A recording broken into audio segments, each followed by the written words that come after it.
Hi friends, Hindi recorded channel में आप सभी का स्वागत है। दोस्तों, रघुवीर साहे की कविता अपने समय, समाज, राजनीति तथा परिवेश की तनाव की निरीक्षल अभिव्यक्ति है। उनकी कविता ना तो अनुकरण और ना किसी लीक पर चली है। उन्होंने आज की कविता के दौर में एकदम नया, मार्मिक, निसंग और निव्यक्तिक काव्य मुहावरा दिया, जिससे नवीन सृजन संभावनाओं को एक नया अर्थ मिला। दोस्तों, रघुवीर साहे की आत्महत्या के विरुद्ध हंसो हंसो जल्दी हंसो और भूल गए हैं अधिकांश कविताएं राजनैतिक संस्थाओं और समाज व्यवस्था से मिलने वाले जीवन मूल्य की अमूर्तता की साधारण सी सच्चाइयों को निर्धारित और नियंत्रित करती हैं। उनकी 50 कविताओं में हमारी समकालीन अमानवीयता, हिंसा, परपीड़न, संवेदनहीनता, संताप, भय, आतंक, स्मृति और आशंका आदि के संदर्भ को पहचाना गया है। उनका काव्य बोध किस प्रकार बहुआयामी और सघन होता गया है, यह उनके पहले काव्य संग्रह सीढ़ियों पर धूप में की कविताओं में देखा जा सकता है। इन कविताओं में आसपास के परिवेश, प्रकृति, सहज जीवन तप और सौंदर्य के प्रति एक बुनियादी करुणा भाव की प्रधानता है। दोस्तों, बुनियादी करुणा क्या, यही भाव उनके 8वें और 9वें दशक की कविताओं में भी मिलता है, पर अब इसमें समकालीन दुनिया की अमानवीयता, सत्ता की दहशत पैदा करने वाली संस्कृति और कमजोर आदमी की बेचारगी के एहसास भी जुड़ गए हैं। रघुवीर साहे के काव्य में आसक्ति और अनासक्ति, प्रेम, घृणा, जीवन और मृत्यु के गंभीर और व्यंग, आत्मीयता और अधिक का एक ऐसा विलक्षण रसायन तैयार हुआ है कि हमारे समाज का समस्त हाहाकार उठ आया है। तो दोस्तों, आज के अध्याय में हम रघुवीर साहे की कविताएं राजनीतिक चेतना से परिपूर्ण है, इस वाक्य पर चर्चा करेंगे, ये स्पष्ट करेंगे इसको। तो चलिए दोस्तों, शुरू करते हैं अपना आज का अध्याय और जानते हैं रघुवीर साहे की कविताओं के विषय में। दोस्तों, हम सभी जानते हैं कि रघुवीर साहे दूसरे सप्तक के कवि हैं। अपनी कला के प्रति विशेष सजग रघुवीर साहे सामाजिक यथार्थ के प्रति जागरूक रहे हैं।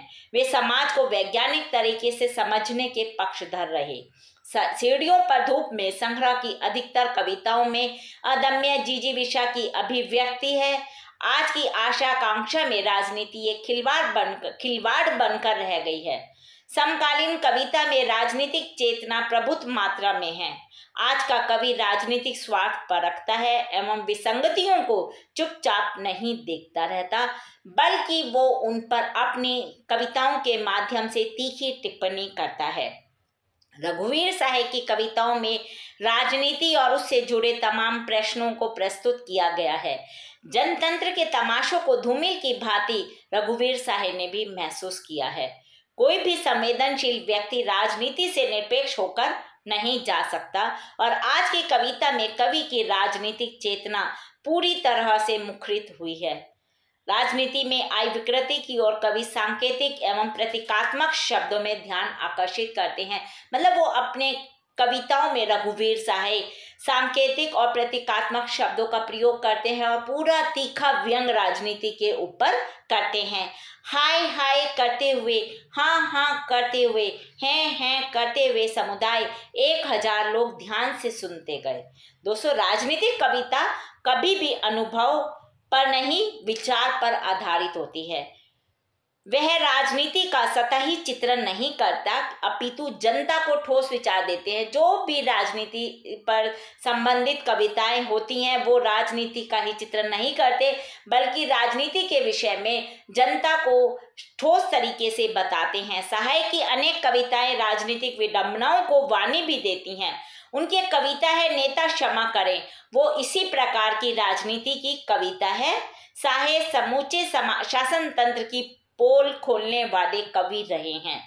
दोस्तों, वर्तमान परिस्थिति में जब देश और उनकी राजनीति आम आदमी के जीवन का हिस्सा बन चुकी है, तब भला कोई संवेदनशील और जागरूक कवि उनसे कैसे दूर रह सकता है। इस प्रकार कहा जा सकता है कि साहे की कविताओं में राजनीति का यथार्थ चित्रण देखने को मिलता है। वे राजनीति का अपनी कविताओं में राजनीति का सामान्यकरण भी करते हैं और राजनीति को सिर्फ राजनीतिज्ञों तक सीमित नहीं रहने देना चाहते, क्योंकि शायद उन्हें ऐसा लगता है कि राजनीतिज्ञ ही सभी समस्याओं का समाधान नहीं कर सकते। इसलिए वे साहित्यकारों से यही पूछते हैं कि इस गुलामी की मानसिकता से वे कैसे उभरेंगे। जब तक वो अपने साहित्य में इसके बारे में खुलकर नहीं लिखेंगे, जनता कैसे जागरूक होगी। मैं पूछ रहा हूँ इसलिए बार बार, यह दर्द कहाँ मर गया रोज जो होता था, जिससे वह एकाकी भी तड़पा करता था, वह बल कविता के पाठक से क्यों छीन लिया। यह दृष्टि सुंदरापे की कैसे बनी कि हर वह चीज जो खबर देती है हो गई गैर। क्यों कलाकार को नहीं दिखाई देता अब गंदगी, गरीबी और गुलामी से पैदा।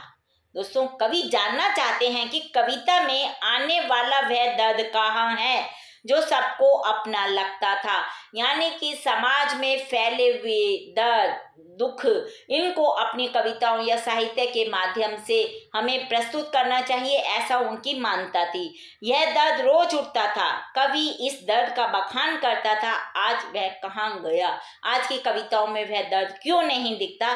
कविता में आने वाला वह भाव जो किसी एकाकी व्यक्ति को तड़पाता था, उससे उसके मन की बातें करता था, कवियों ने कविता से यह बल क्यों छीन लिया? क्यों नहीं तुम अब ऐसी कविताएं लिखते? आज का बोध बदल गया है, अब चीजों को देखने का नजरिया बदल गया है। अब हर दर्द एक सूचना भर का भाव पैदा करता है। मतलब अंदर से ऐसी कविताएं नहीं लिखी जा रही कि इंसान अंदर से उस दर्द को महसूस कर सके, उसका हृदय बिल्कुल तड़फ उठे उस दर्द को महसूस करके। तो ऐसी कविताएं क्यों नहीं लिखी जा रही? सिर्फ क्यों हम ऐसी कविताएं लिख रहे हैं कि सिर्फ लोगों को पता है कि हाँ ये सब फैला हुआ है, उसमें दूसरे का दुख दर्द बांटने का भाव क्यों नहीं दिखाई देता? क्या कलाकारों की सोच अब सीमित हो गई है?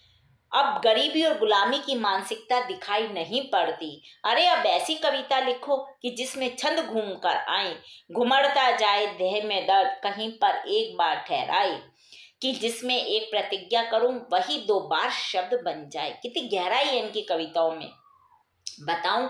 बार बार वह अर्थ, ना भाषा अपने को दोहराए। अरे अब ऐसी कविता लिखो कि कोई मूड नहीं मटकाए, ना कोई पुलक पुलक रह जाए, ना कोई बेमतलब अकुलाए।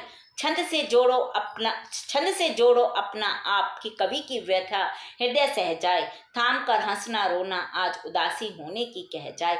मतलब तुम अपनी कविताओं को ऐसे लिखो कि मनुष्य को, हर पाठक को वो दर्द अपना लगे, वो उस दर्द से उसका हृदय पीड़ा से भर उठे और समाज में एक जागरूकता हम पैदा कर सके। ऐसी थी रघुवीर साहे की कविताएं और वो आगे और कवियों से भी ऐसी ही प्रार्थना करते हैं, ऐसा ही उनका कहना है, निवेदन करते हैं कि हमें ऐसी ही कविताएं लिखनी चाहिए। तो दोस्तों, ये हमने आज के अध्याय में रघुवीर साहे की कविताएं राजनीतिक चेतना से परिपूर्ण हैं, इस